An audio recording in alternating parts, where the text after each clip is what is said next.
Hitesh. Hey, how are you, Crystal? Doing well. Thank you for joining me here today. Yeah, glad to be here. I'm online today with Hitesh Dewan, who's the Director of Technology Integration at Roebbelen Contracting. And Hitesh has agreed to be online and answer some questions for us about how the construction industry is coping with and adapting to the new changes that are happening with COVID-19 and the pandemic that's happening worldwide. So Hitesh, Yeah, really appreciate your perspective and hearing from you today. yeah, definitely glad to lend a perspective from both the contracting side as well as even my involvement with UC Davis. It's amazing how much has changed, really, with everybody. I'm sure most people have seen just in their own lives what physical distancing is doing to you, and I'm glad the term has changed from social distancing to physical distancing because that's the point for this COVID-19 situation. But we're not any less social, and in fact, we're adapting to the ability to be social through this lens now. So this has been an interesting transition, over the last couple of months. Awesome. Well, I kind of alluded to it, and I love that you said that. That's a really interesting perspective. I kind of alluded to it a few minutes ago, but the first question I'd love to ask you is how you notice the construction industry is coping with and adapting to changes and things that are happening with the COVID-19 pandemic. Yeah, coping by adapting, right, is where we're at right now. There are changes with the COVID-19 situation for all industries or all facets of the industry, and a lot of it has to do with geography.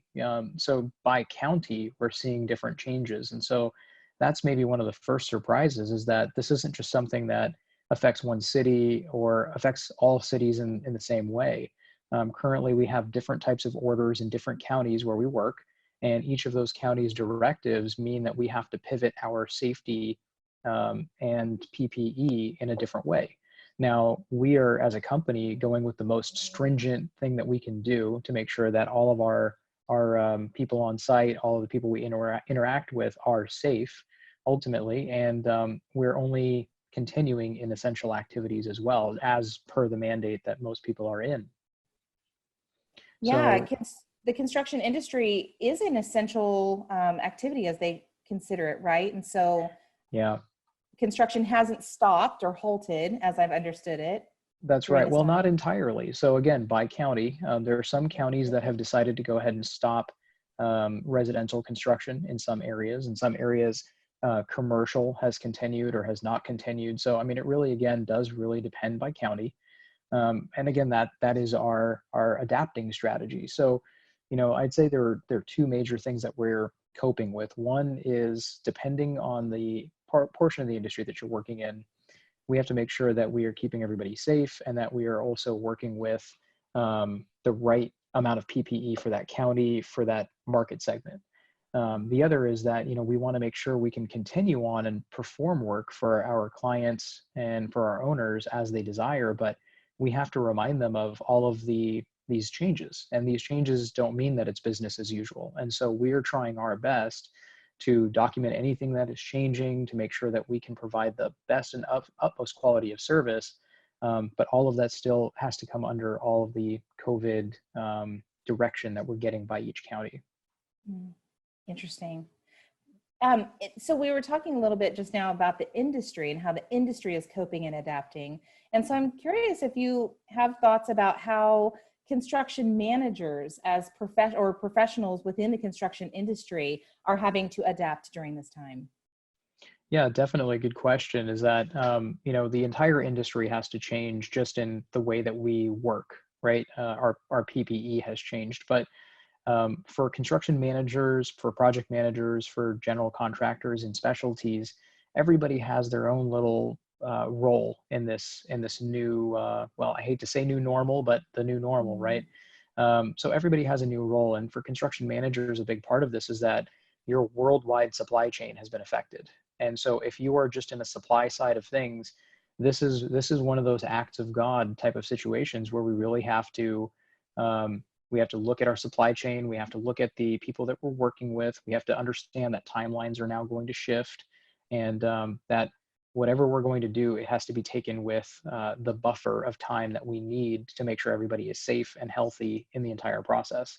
And I would say in general, safety is a number one concern of all professionals in this industry. That is our number one goal for everybody. Now we've added another layer of stringency that most people haven't had. And so there's a learning curve to just even getting spun up to do work now. So construction managers have to not only manage their own team, they have to make sure the teams we're interacting with are also behaving the same way, because you don't want there to be a so-called weak link in the chain. You want everybody to be just as healthy. You want everybody to be just as stringent with their PPE and with their interaction with everybody else, so that we're all healthy, we all go home healthy, and that we can still get the work done as best possible. Yeah, I recall you telling me the other day when we were talking about how construction is continuing, but even things like the 6 feet apart, so distancing requirements, things like that might take a timeline for a project that's been committed to and might extend it out, because while the work can still continue, it might slow down a project. Or can you tell me a little bit about any examples of how this might be affecting what's happening on jobs? Yeah, certainly. Actually, one of the things I've seen, a very recent example that I saw was there are some actions or some tasks that are done on a lift. And a lift platform is only 6 feet long, generally, if you're talking like a scissor lift, a mobile scissor lift. So you can't really have 2 people in the same basket 6 feet apart from each other. They're not going to just stand against the rails, and the work they need to do requires 4 hands and the ability to do it right above overhead. So there are certain tasks that either we have to adapt and make it a one-person task if it's safely doable, or that is a task that can't get done, or it has to be handled a different way. And so there are definitely some mechanical changes that are going on with just the way that we work. Other examples would simply be the number of trades you can have on site, or the number of trades you can have in a room. As many people might know, when you go to any type of store, commercial space right now, many of them are counting the number of people inside and dividing that by their own square footage. So some of our favorite big box warehouse stores are limiting the number of people down to 100 people, because that's all they can fit if everybody had a 6-foot bubble around them. And if you think about that now in the way of construction, generally you would have one standard room with maybe 3 different people working on their trade.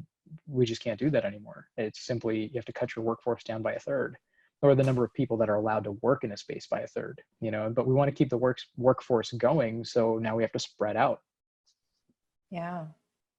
Yeah, that's really interesting. And you mentioned the kind of mechanical changes that are happening, and this idea of a new normal.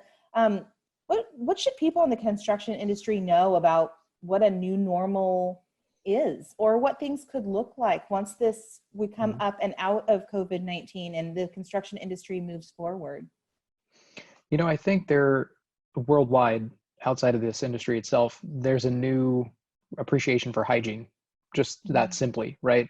Making sure you're washing your hands, making sure you're covering your cough, your sneeze, making sure that shared spaces are clean and keep people healthy. The construction industry isn't known for being, sanitary per se, right? It's a dusty, dirty environment. There are a lot of people moving in and out of a space. Work is happening very quickly.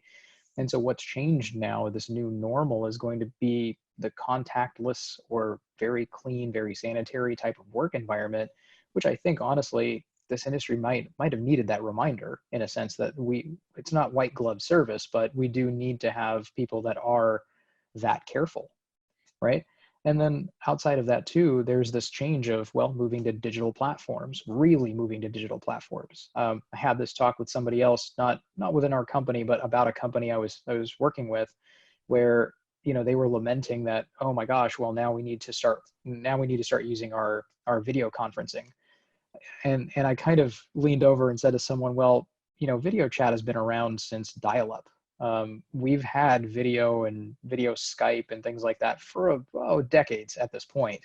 And to think that there are still people that are only just understanding this concept means that we've got this bell curve that is growing exponentially right now, with the number of people that are trying to learn or realize that this technology exists and how it can be used. And so I think for everybody right now, being technically savvy, having what I call digital proficiency.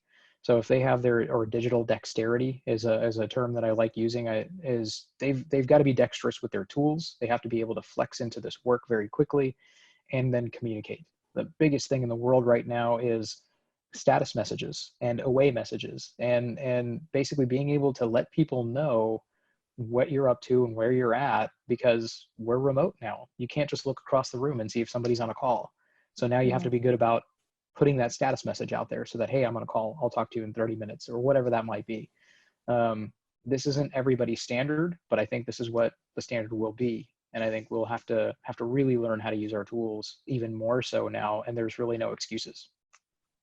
Yeah, we've heard for many years how the technology in the construction industry continues to increase and grow, and new opportunities and possibilities as construction kind of gets more tech savvy and using new innovative technologies. And it sounds like you see this as a kind of catapult to that continuing. Oh yeah, technology absolutely. integration. Absolutely. Well, I mean, again, right around me right now, I probably have 7 different devices with screens on them.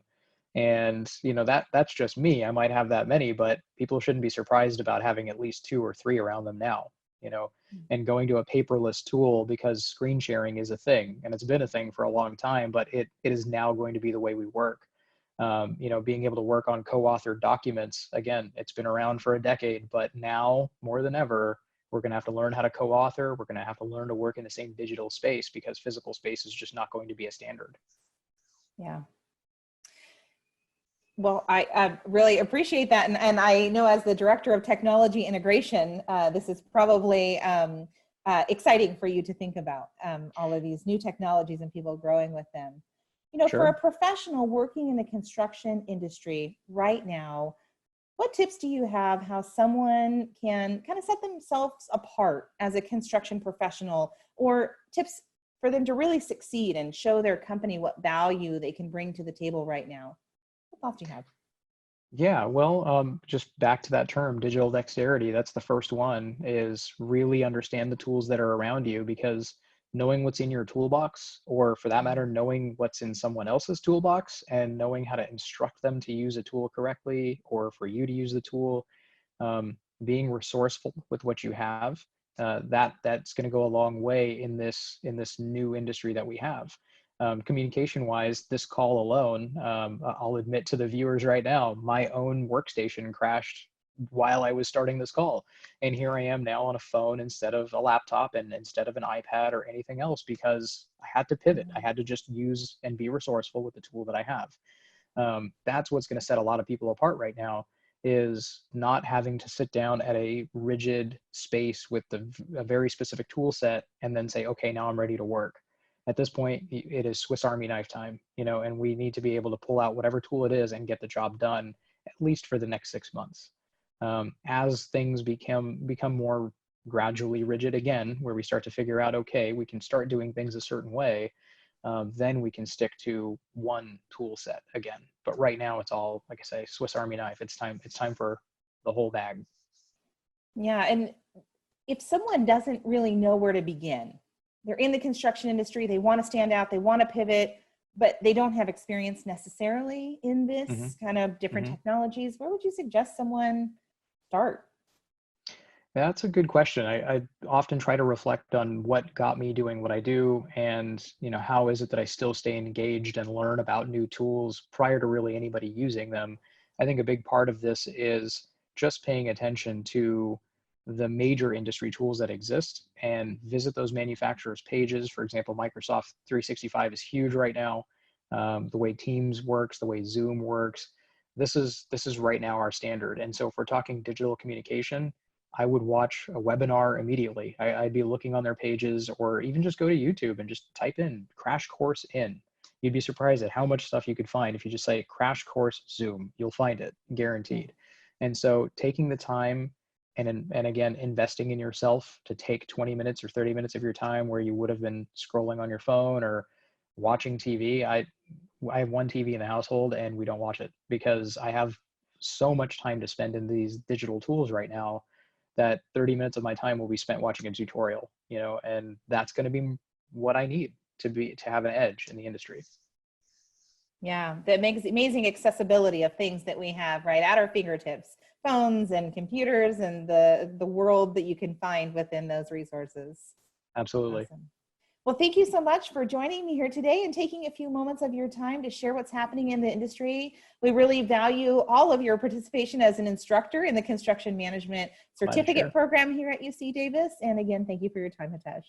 Absolutely. Thanks so much, Crystal. Thank you.